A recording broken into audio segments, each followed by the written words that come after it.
한양 도성의 밤, 어둠 속에서 한 사내가 피투성이 몸을 끌고 일금부 뒷담을 넘는다. 품속에는 외국에서 가져온 밀서 한 통, 그 안에는 도요토미 히데요시의 조선 침공 일자가 적혀 있다. 사내는 마지막 힘을 짜내어 읊조린다. 전하, 넉 달입니다. 넉 달 안에 외놈들이 옵니다. 그러나 이 경고는 조정 어디에도 닿지 못한다. 누군가가 이 정보를 의도적으로 막고 있었기 때문이다. 조선에는 교과서에 나오지 않는 비밀 정보 조직이 있었다. 그리고 그 조직을 둘러싼 권력 암투가 결국 조선 팔도를 불바다로 만들었다. 오늘은 교과서가 절대 알려주지 않는 임진왜란에 숨겨진 뒷이야기를 들려드리겠습니다. 우리가 아는 임진왜란은 이렇습니다. 1592년 4월 13일 왜군 15만이 부산포에 상륙했고 조선은 속수무책으로 무너졌다. 선조는 한양을 버리고 의주까지 도망쳤다. 하지만 여기서 한 가지 이상한 점이 있습니다. 정말 조선은 아무것도 몰랐을까요? 왜군이 온다는 걸 정말 몰랐던 걸까요? 아닙니다. 조선은 알고 있었습니다. 적어도 일부는 알고 있었습니다. 문제는 그 정보가 왜 묵살되었느냐는 것입니다. 오늘 이야기의 중심에는 이름 없는 밀정들이 있습니다. 목숨을 걸고 외국 깊숙이 침투하여 정보를 가져왔으나 역사에서 완전히 지워진 사람들. 그들의 이야기를 지금 시작합니다. 조선 14대 왕 선조. 역사는 그를 무능한 군주로 기억합니다.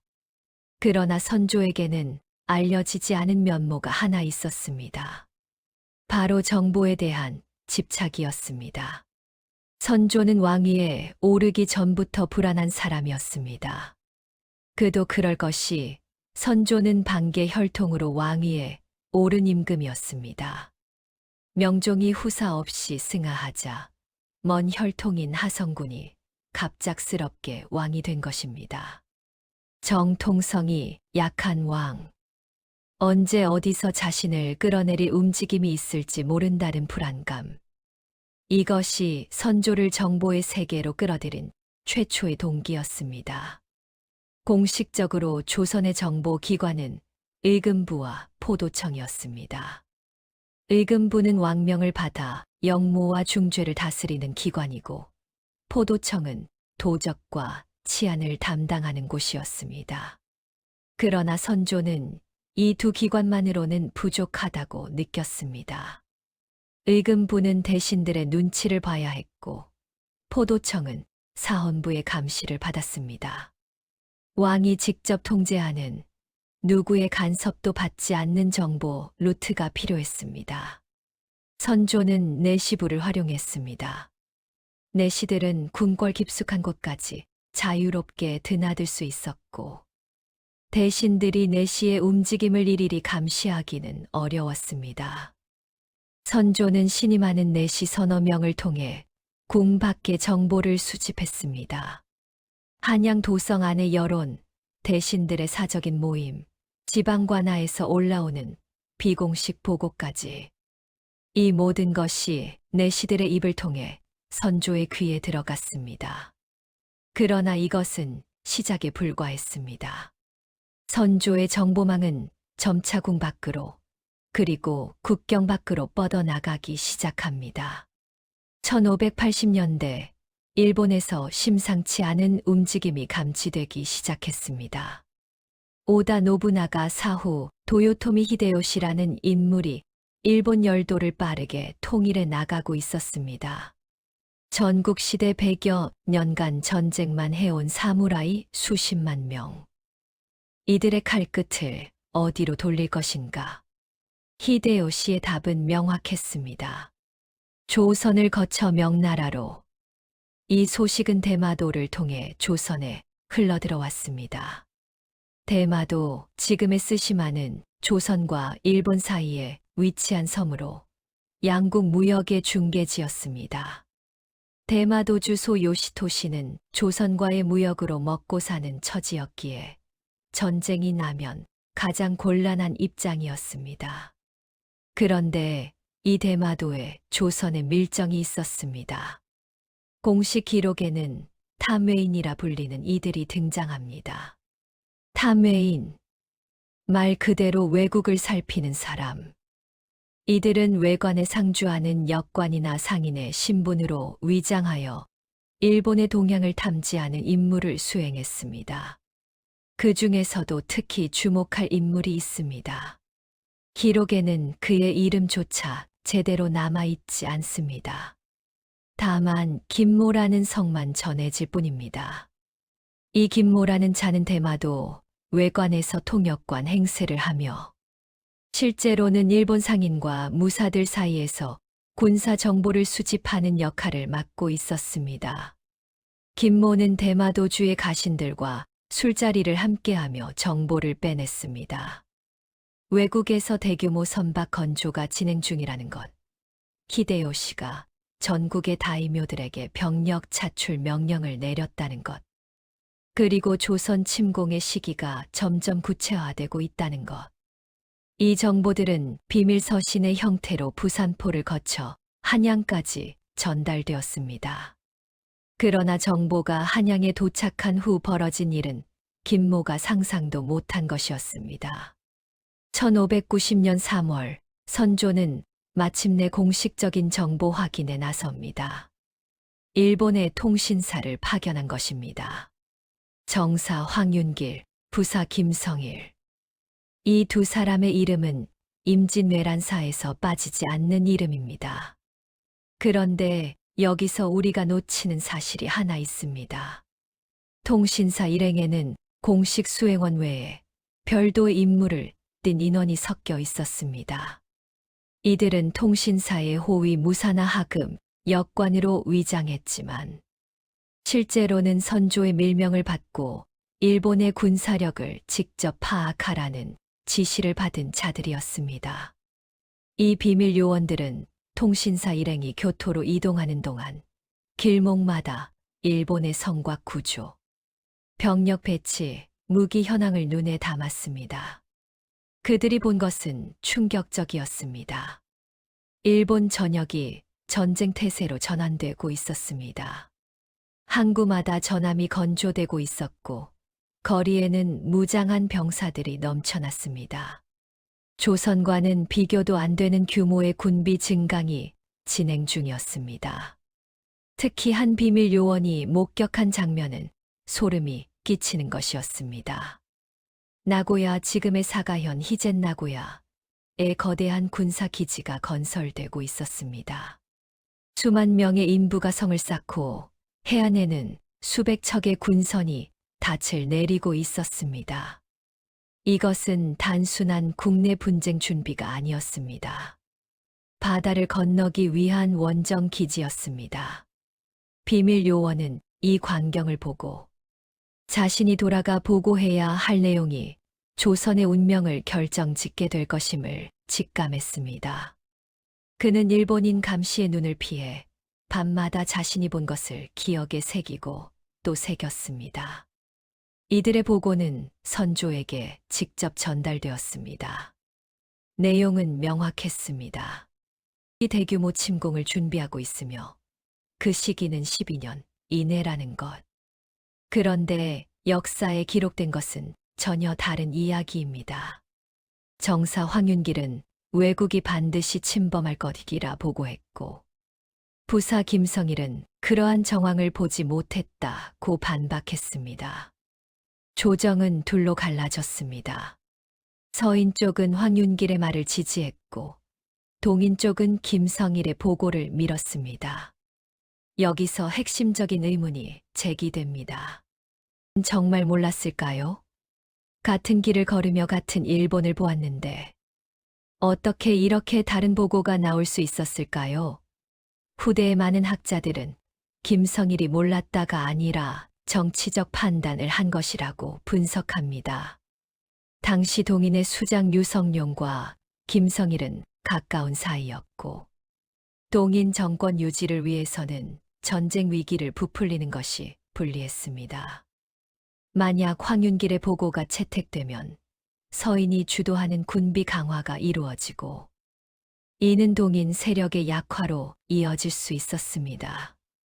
한마디로 나라의 존망이 걸린 정보가 당파 싸움에 파묻혀 버린 것입니다. 그리고 이 모든 과정을 지켜보고 있던 사람이 있었습니다.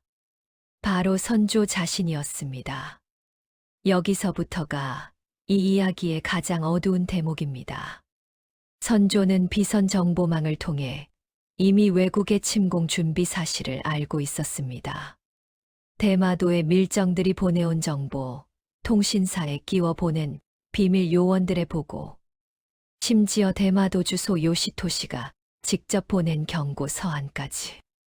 그렇다면 선조는 왜 방비를 하지 않았을까요? 여기에는 선조의 복잡하고 비뚤어진 정치적 계산이 숨어 있었습니다. 첫째, 군비 강화에는 막대한 비용이 필요했습니다.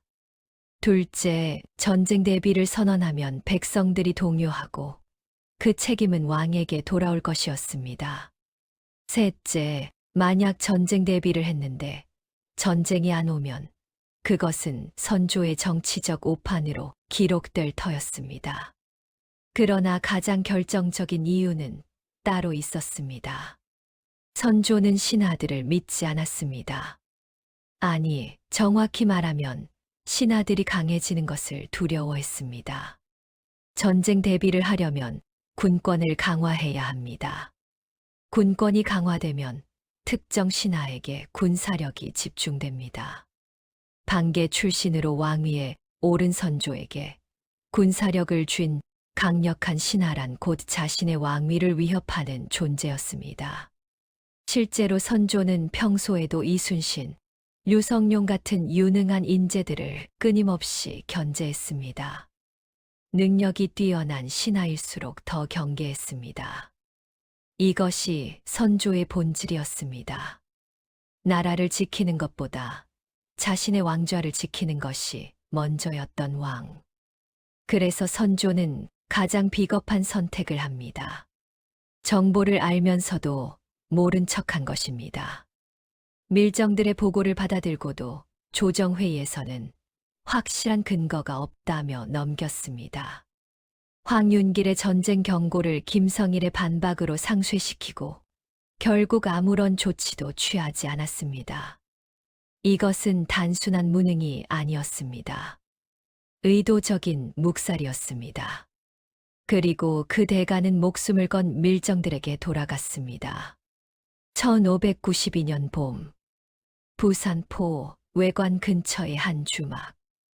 어둑한 등불 아래 두 사내가 마주 앉아 있었습니다.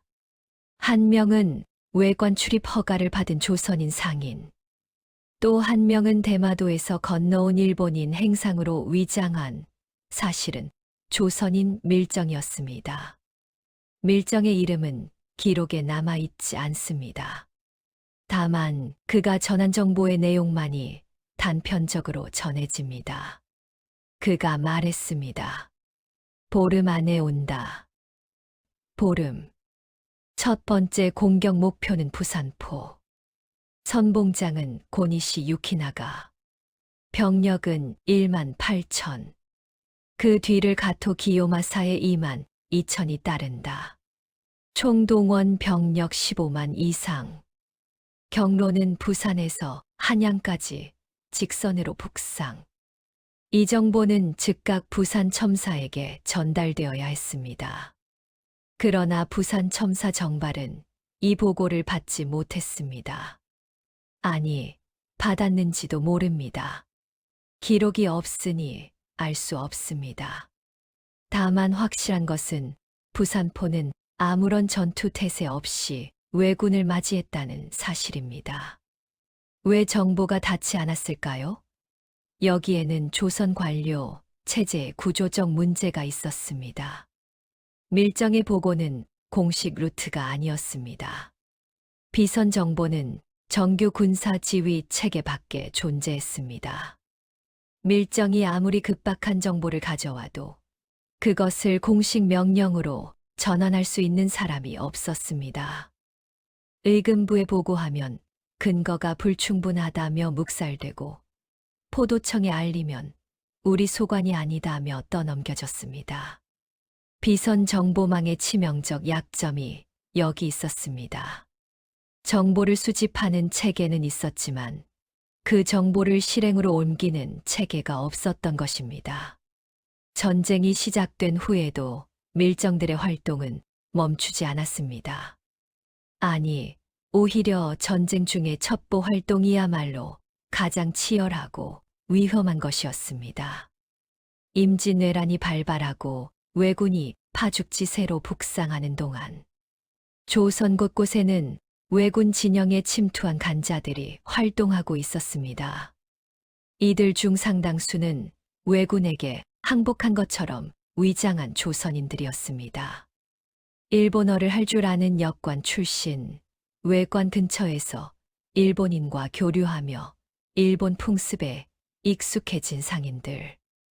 심지어 포로로 잡혀갔다가 탈출 기회를 노리는 이들까지.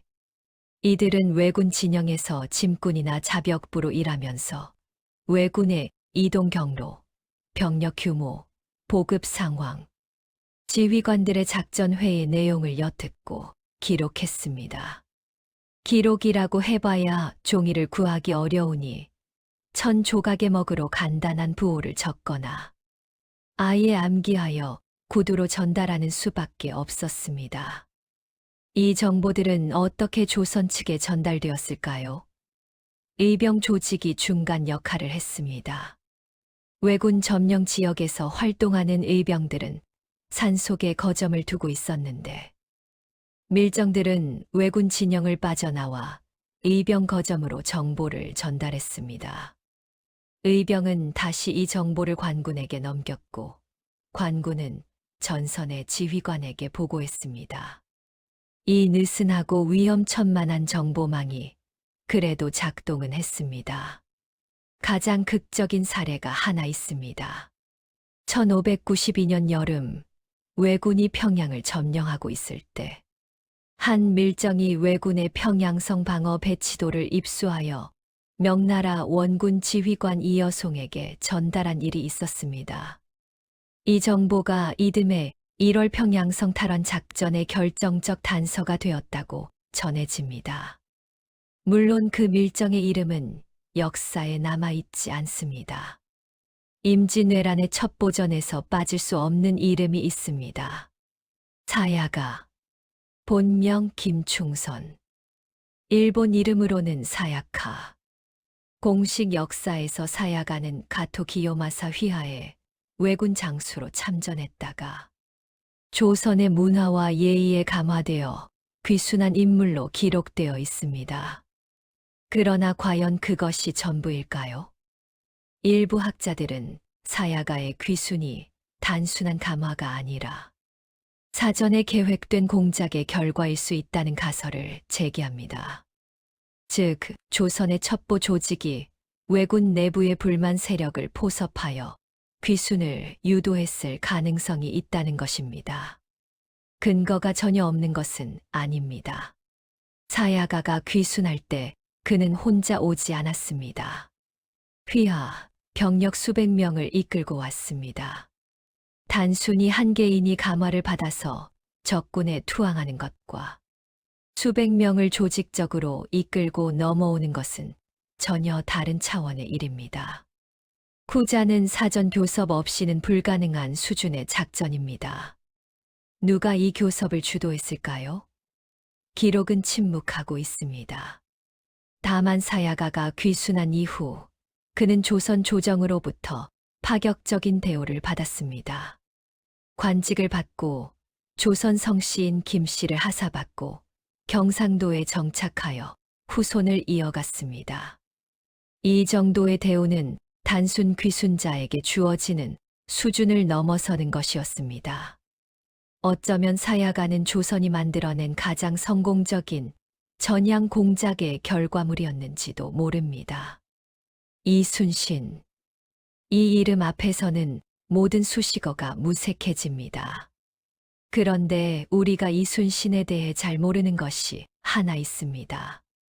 이순신은 뛰어난 정보 지휘관이었다는 사실입니다.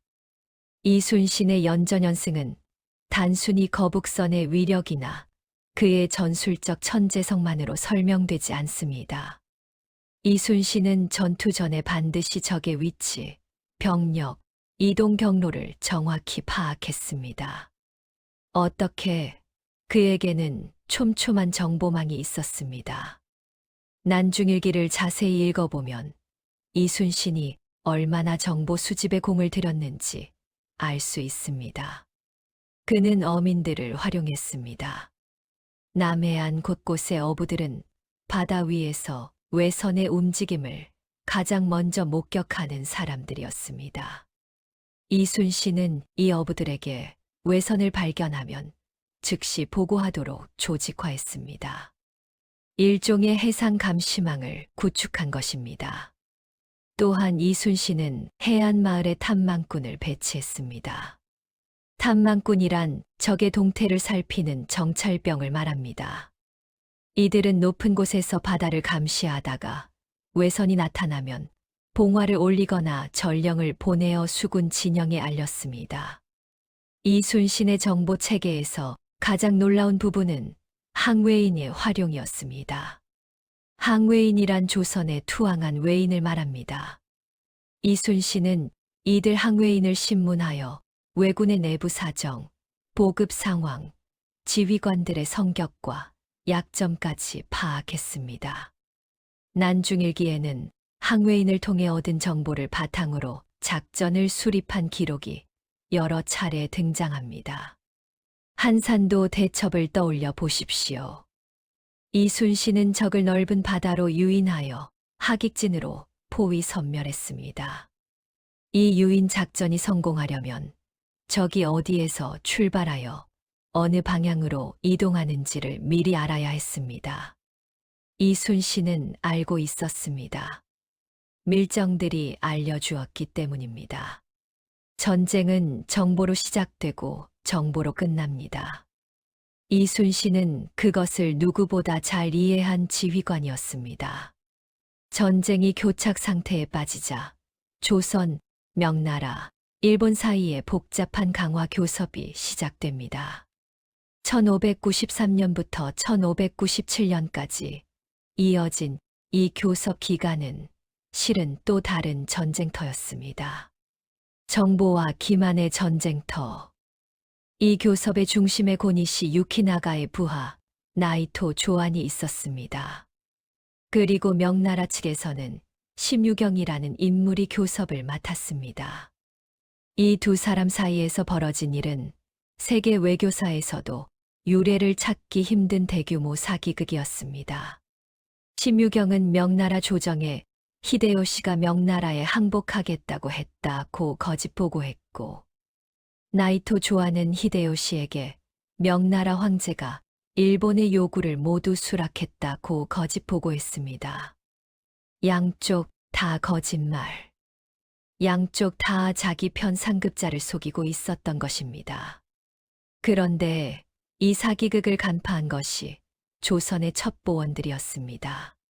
조선은 이 교섭에서 사실상 배제되어 있었지만 명나라 사신단에 섞여 들어간 조선인 역관들이 교섭 내용을 몰래 엿듣고 기록했습니다. 이들은 심유경과 나이토, 조안의 대화가 서로 맞지 않는다는 것을 포착했습니다. 이 정보는 선조에게 보고되었습니다. 선조는 명나라 조정에 심유경의 기만을 폭로하려 했으나 명나라는 조선의 말을 귀담아 듣지 않았습니다. 전쟁 당사국인 조선이 교섭을 방해하려는 것이라며 오히려 조선을 압박했습니다. 결국 이 거짓 강화는 1596년에 파탄이 났습니다. 히데요시가 명나라의 국서를 읽어보니 자신의 요구와 전혀 다른 내용이었기 때문입니다. 분노한 히데요시는 재침을 명령합니다.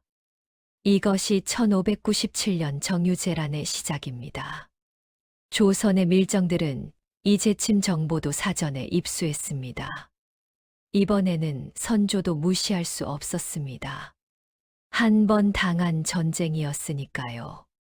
그러나 이미 조선의 국력은 바닥을 드러낸 상태였습니다. 정보가 있어도 그에 대응할 힘이 없었던 것입니다. 전쟁 7년 동안 목숨을 건 밀정들. 그들의 최후는 어떠했을까요? 대부분은 이름도 없이 사라졌습니다. 왜군 진영에서 간첩 혐의로 발각되어 처형된 자들. 정보를 전달하러 가는 길에 왜군 순찰대에 걸려 죽임을 당한 자들. 살아남았어도 전후에 아무런 포상도 받지 못한 자들. 한 가지 기록이 전해집니다. 이름을 알 수 없는 한 밀정이 1593년 겨울 평양성 부근에서 활동하다 왜군에 붙잡혔습니다. 왜군은 그에게 조선군의 위치를 대라고 했습니다. 그는 거짓 정보를 흘렸습니다. 왜군은 그 거짓 정보를 믿고 병력을 이동시켰고 결과적으로 명나라 원군의 기습을 허용하는 결과를 낳았습니다. 그 밀정은 거짓 정보가 들통난 후 처형되었습니다. 그의 이름은 기록되지 않았습니다. 다만 조선인 간자 한 명을 참수했다는 왜군 측 기록만이 남아있을 뿐입니다. 이것이 밀정의 숙명이었습니다. 성공하면 기록에 남지 않고 실패하면 적의 기록에만 한 줄 남는 삶. 나라를 위해 목숨을 바쳤으되 나라는 그들의 존재조차 인정하지 않았습니다. 선조는 전쟁이 끝난 후 공실록을 작성할 때 밀정들의 이름을 단 한 명도 올리지 않았습니다.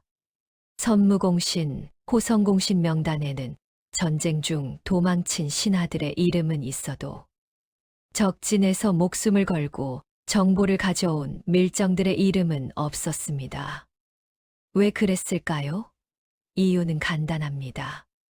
밀정의 존재를 공식화하면 선조가 전쟁 전에 이미 정보를 알고 있었다는 사실이 드러나기 때문입니다.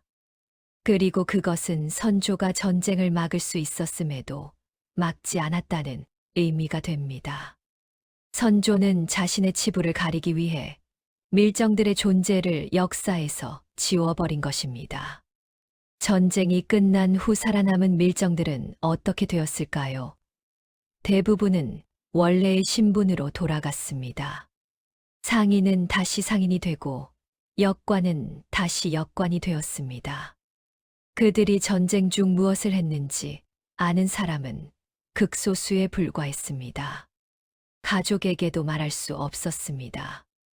비밀 임무의 특성상 자신이 밀정이었다는 사실 자체가 목숨을 위태롭게 할 수 있었기 때문입니다. 왜군에 협력한 것으로 오해받을 수도 있었고 정치적 반대 세력에 의해 이용당할 수도 있었습니다. 그래서 그들은 침묵했습니다. 평생을 침묵 속에서 살다가 침묵 속에서 죽어갔습니다. 그들의 공적은 어떤 족보에도 어떤 비문에도 새겨지지 않았습니다. 홍희 장군 곽재우. 임진왜란 최초의 의병장으로 유명한 그에게도 첩보전에 그림자가 드리워져 있었습니다. 곽재우가 의병을 일으킨 것은 1592년 4월 왜군이 경상도를 휩쓸 때였습니다. 그런데 곽재우의 초기 전투들을 살펴보면 한 가지 특이한 점이 있습니다. 곽재우는 항상 적의 이동 경로를 정확히 알고 있었다는 것입니다. 적이 어디로 올지를 미리 알고 매복하여 기습하는 전술을 반복적으로 성공시켰습니다. 민초 출신의 의병장이 어떻게 이런 정밀한 정보를 얻을 수 있었을까요? 답은 지역 주민 네트워크에 있었습니다. 곽재우는 경상도의 지역 유력자였습니다. 그의 집안은 대대로 그 지역의 뿌리를 내리고 있었고 주변 마을 사람들과 두터운 인적 네트워크를 갖고 있었습니다. 곽재우는 이 네트워크를 첩보망으로 전환시켰습니다. 왜군이 지나가는 길목마다 눈과 귀가 되어줄 사람들을 배치했습니다. 산속의 나무꾼, 강가의 어부, 주막의 주인. 이들은 왜군의 움직임을 보는 즉시 곽재우에게 알렸습니다. 파발마도 없이 산길을 달리는 전령 하나로 정보가 전달되었습니다. 특히 곽재우가 뛰어났던 것은 역정보의 활용이었습니다. 그는 일부러 거짓 정보를 왜군에게 흘려 왜군이 헛다리를 짚게 만들었습니다. 예를 들어 관군 대부대가 특정 방향에서 온다는 소문을 퍼뜨려 왜군의 주력을 유인하고 빈 곳을 공격하는 식이었습니다. 이런 전술은 현대의 군사 용어로 말하면 기만 작전에 해당합니다. 400년 전의 의병장이 이미 이런 고도의 정보전을 수행하고 있었다는 것이 놀랍습니다. 그러나 곽재우의 첩보망에는 한계가 있었습니다. 그것은 어디까지나 경상도라는 제한된 지역에서만 작동하는 것이었습니다. 전국적인 정보망이 부재한 상황에서 각 지역의 의병장들은 자기 지역의 정보만으로 싸워야 했습니다. 만약 조선 조정이 전국적인 첩보 체계를 갖추고 각 의병들에게 통합된 정보를 제공했다면 전쟁의 양상은 크게 달라졌을 것입니다. 하지만 그런 일은 일어나지 않았습니다. 조정은 의주로 도망가 있었고 밀정 조직은 와해되었으며 각 지역은 고립된 채로 싸우고 있었습니다. 첩보전에는 무사와 역관만 있었던 것이 아닙니다. 여기 한 여인의 이야기를 하겠습니다. 1593년 6월 진주성이 함락되었습니다. 2차 진주성 전투. 10만 왜군이 진주성을 에워싸고 7일간의 처절한 공방전 끝에 성이 무너졌습니다. 6만 명의 군민이 학살되었습니다. 그 참혹한 현장에서 한 여인이 왜군 장수를 끌어안고 남강에 뛰어들었습니다. 논계. 우리 모두 아는 이야기입니다. 그런데 논계의 행위를 단순한 순국으로만 볼 수 있을까요? 일부 학자들은 논계의 행동을 표적 제거 작전의 맥락에서 해석합니다. 논계가 껴안고 뛰어든 왜군 장수는 적의 주요 지휘관이었습니다. 그 지휘관을 제거함으로써 왜군 진영에 혼란을 가져오려 한 것이라면 이것은 목숨을 건 자폭 공작에 해당합니다. 논계가 이 행동을 누군가의 지시로 했는지 순전히 자발적이었는지는 알 수 없습니다. 다만 확실한 것은 전쟁 중 여성들도 정보 활동에 동원되었다는 점입니다. 관기나 민간 여성들은 왜군 장수들의 연회에 참석하여 술자리에서 오가는 군사 정보를 엿듣는 역할을 했습니다. 이들의 활동은 어떤 기록에도 공식적으로 남아있지 않지만 전란의 혼돈 속에서 크고 작은 정보들이 이런 경로로 전달되었을 것은 충분히 추정할 수 있습니다. 전쟁은 남자만의 것이 아니었습니다. 그리고 첩보전 또한 마찬가지였습니다. 여기서 한 가지 불편한 진실을 짚고 넘어가야 합니다. 임진왜란 동안 조선을 감시하고 있었던 것은 왜군만이 아니었습니다. 명나라 역시 조선의 자체 첩보망을 가동하고 있었습니다. 명나라가 조선에 원군을 보낸 것은 순수한 우방 지원이 아니었습니다. 명나라의 진짜 목적은 일본군이 압록강을 넘어 명나라 본토를 침범하는 것을 막는 것이었습니다. 조선은 명나라에게 일종의 완충지대였습니다. 따라서 명나라는 조선이 일본과 단독으로 강화하거나 일본 편으로 돌아서는 것을 극도로 경계했습니다. 명나라 원군이 조선에 주둔하는 동안 명나라 장수들은 자체 정보원을 통해 조선 조정의 동향을 감시했습니다. 선조가 일본과 어떤 교섭을 하는지, 조선 신하들 중 누가 명나라에 우호적이고 누가 그렇지 않은지, 심지어 조선의 식량 비축량과 군수 물자 현황까지 파악하고 있었습니다. 이 사실은 선조를 극도로 불안하게 만들었습니다. 명나라의 지원 없이는 전쟁을 치를 수 없지만 명나라가 조선 내부 사정을 너무 많이 알게 되는 것도 위험했습니다. 선조는 명나라 장수들에게 접대를 하면서도 뒤로는 명나라 첩보원들의 움직임을 감시하는 이중적인 행보를 보였습니다. 첩보의 세계는 이렇게 다층적이었습니다. 적과 아군의 구분이 명확하지 않은 전장에서 정보는 곧 권력이었고 모든 권력자는 정보를 독점하려 했습니다. 1598년 11월 19일 노량해전을 마지막으로 7년간의 전쟁이 끝났습니다. 왜군은 철수했고 이순신은 전사했으며 조선은 폐허가 되었습니다. 전쟁이 끝나자 선조는 즉각 공신 책봉에 나섰습니다.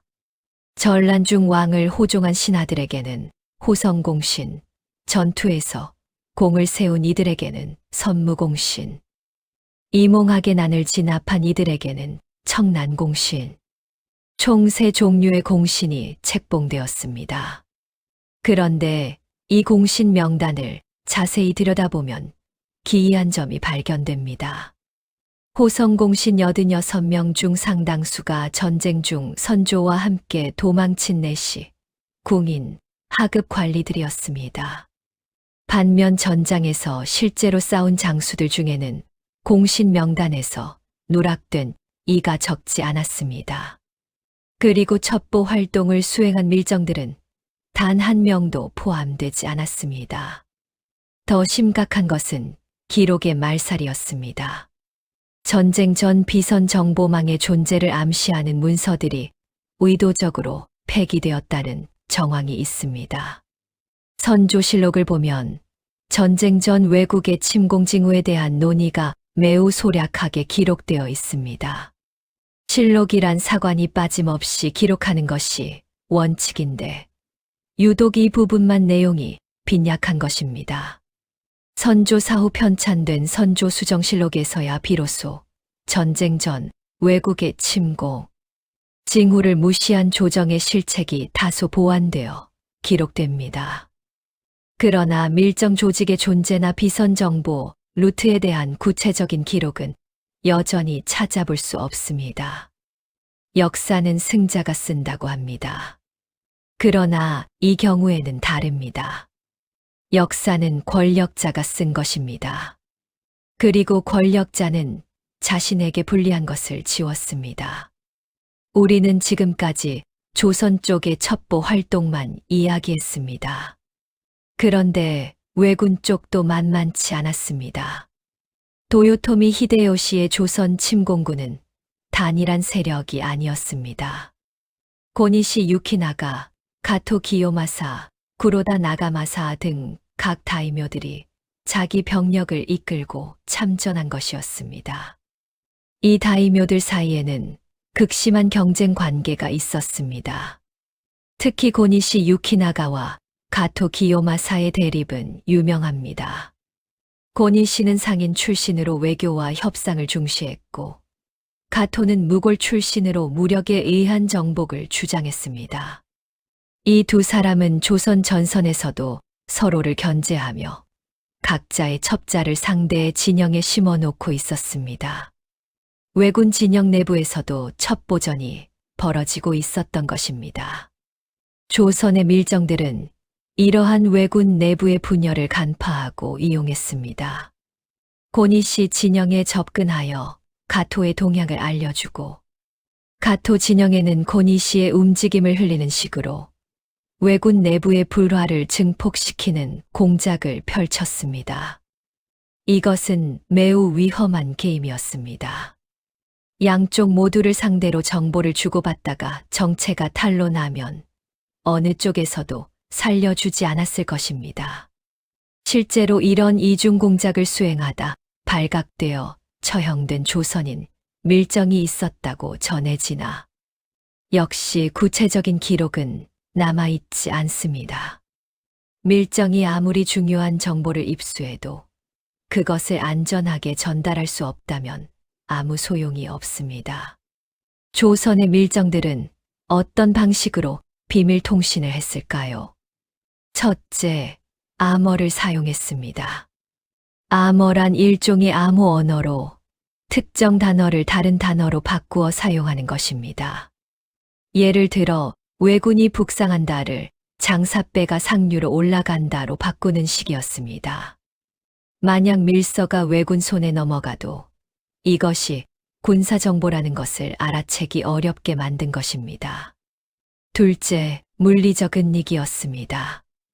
밀서를 대나무 통 안에 넣어 복밀한 뒤 짐짝 사이에 숨기거나 집신 바닥에 넣거나 심지어 몸에 상처를 내어 그 안에 작은 종이를 감추는 방법까지 동원되었습니다.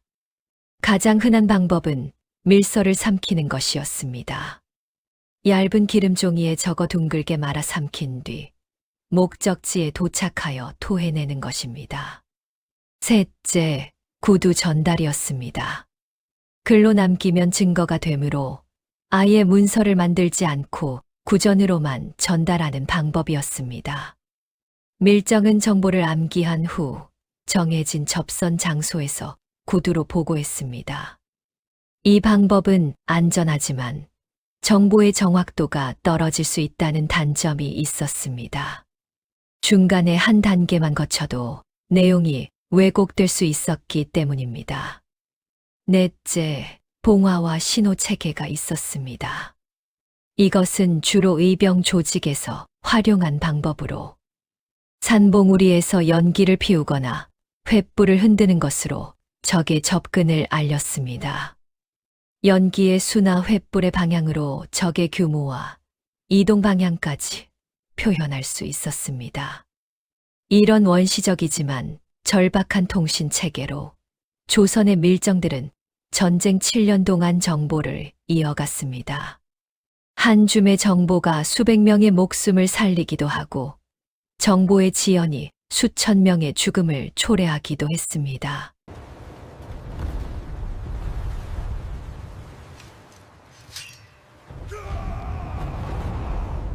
그리고 조선 수군 역사상 최악의 참패가 벌어집니다. 칠천량 해전. 이순신이 모함을 받아 파직된 후 원균이 삼도수군 통제사에 올랐습니다. 원균에게는 이순신이 구축해 놓은 해상정보망을 운용할 능력이 없었습니다. 아니, 그 정보망의 가치 자체를 이해하지 못했습니다. 원균은 어민 정보망을 해체하다시피 했습니다. 이순신이 어부들에게 면세와 보호를 제공하며 유지했던 협조 체계를 원균은 굴량미를 바치라며 수탈로 대체했습니다. 어부들은 수군의 등을 돌렸고 해상 감시망은 허물어졌습니다. 결과는 참혹했습니다. 1597년 7월 왜군 수백 척이 칠천량으로 접근하는 것을 조선 수군은 전혀 감지하지 못했습니다. 이순신 시절이라면 적 함대가 출항하는 순간 보고가 올라왔을 것입니다. 그러나 원균에게는 그런 정보가 없었습니다. 기습을 당한 조선 수군은 괴멸적 타격을 입었습니다. 전함 대부분이 격침되었고 원균 자신도 전사했습니다. 칠천량 해전은 군사적 패배이기 이전에 정보 체계의 붕괴가 초래한 참사였습니다. 눈과 귀를 잃은 군대가 어떻게 되는지를 보여주는 가장 뼈아픈 사례였던 것입니다. 이순신이 백의종군 끝에 다시 삼도수군 통제사로 복귀했을 때 그가 가장 먼저 한 일은 남은 배를 모으는 것이 아니었습니다. 정보망을 다시 세우는 것이었습니다. 이순신은 남해안의 어민들을 다시 불러 모아 감시 체계를 복원했습니다. 그리고 12척의 배로 133척의 외선을 막아낸 명량 대첩은 바로 이 복원된 정보망 위에서 가능했던 것입니다. 이순신은 왜군이 울돌목이라는 좁은 해협을 통과할 것이라는 정보를 사전에 입수하고 그 지점에서 매복한 것이었습니다. 정보가 전세를 뒤집은 것입니다. 1598년 가을, 전쟁의 끝이 보이기 시작했습니다. 히데요시가 병사했다는 소식이 은밀히 전해졌고, 왜군 진영에는 철수 논의가 시작되었습니다. 그런데 이 중대한 정보를 가장 먼저 입수한 것은 명나라도 조선 조정도 아니었습니다. 부산 근처에서 활동하던 이름 없는 밀정 하나였습니다. 히데요시의 사망 소식은 왜군 내부에서도 극비에 붙여졌습니다. 갑작스러운 철수가 적에게 알려지면 추격을 당할 것이 뻔했기 때문입니다. 왜군 지휘부는 히데요시의 죽음을 비밀로 하면서 서서히 철수 준비를 진행했습니다. 그러나 밀정은 이 비밀을 간파했습니다. 왜군 진영의 분위기가 변했다는 것을 감지한 것입니다. 보급품이 줄어드는 대신 짐짝이 늘어나고 병사들의 표정이 달라졌으며 밤마다 긴급 회의가 열리는 기색이 역력했습니다. 밀정은 왜군 진영의 조선인 포로에게 접근하여 히데요시가 죽었다는 말이 왜군 병사들 사이에서 은밀히 돌고 있다는 정보를 확인했습니다. 이 정보는 급히 이순신에게 전달되었습니다. 이순신은 왜군이 철수할 때를 노려 최후의 일격을 준비합니다. 이것이 노량해전입니다. 왜군은 밤을 틈타 빠져나가려 했으나 이순신은 그들의 퇴로를 정확히 차단하고 있었습니다. 정보 덕분이었습니다. 노량해전에서 이순신은 전사했습니다. 그러나 그의 마지막 승리는 이름 모를 밀정이 가져온 한 장의 밀서에서 시작된 것이었습니다. 올해 2026년 4월 13일이면 임진왜란 발발 434주년이 됩니다. 434년이 지난 지금 우리는 이 질문을 던져야 합니다. 정보가 있었는데 왜 대응하지 못했을까? 밀정들이 목숨을 걸고 가져온 정보가 왜 의사결정에 반영되지 못했을까? 이것은 단순히 조선시대의 문제가 아닙니다. 정보의 수집과 정보의 활용은 다른 문제라는 교훈은 현대에도 그대로 적용됩니다.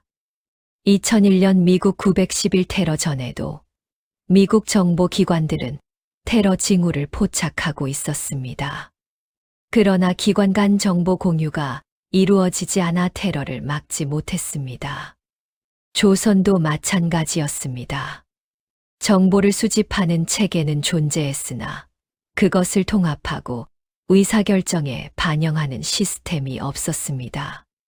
비선 정보는 공식 체계와 단절되어 있었고 공식 체계는 정치적 이해관계에 의해 움직였습니다. 그리고 무엇보다 최종 의사결정자인 왕이 정보를 정치적 도구로만 활용했다는 것이 가장 큰 비극이었습니다. 선조에게 정보란 나라를 지키기 위한 수단이 아니라 신하들을 통제하고 자신의 권력을 유지하기 위한 도구였습니다. 밀정들은 임무를 완수했습니다. 정보를 가져오라는 명을 받았고 목숨을 걸고 가져왔습니다. 실패한 것은 밀정이 아니었습니다. 실패한 것은 시스템이었고 실패한 것은 지도자였습니다. 부산 동래구에 가면 충렬사가 있습니다.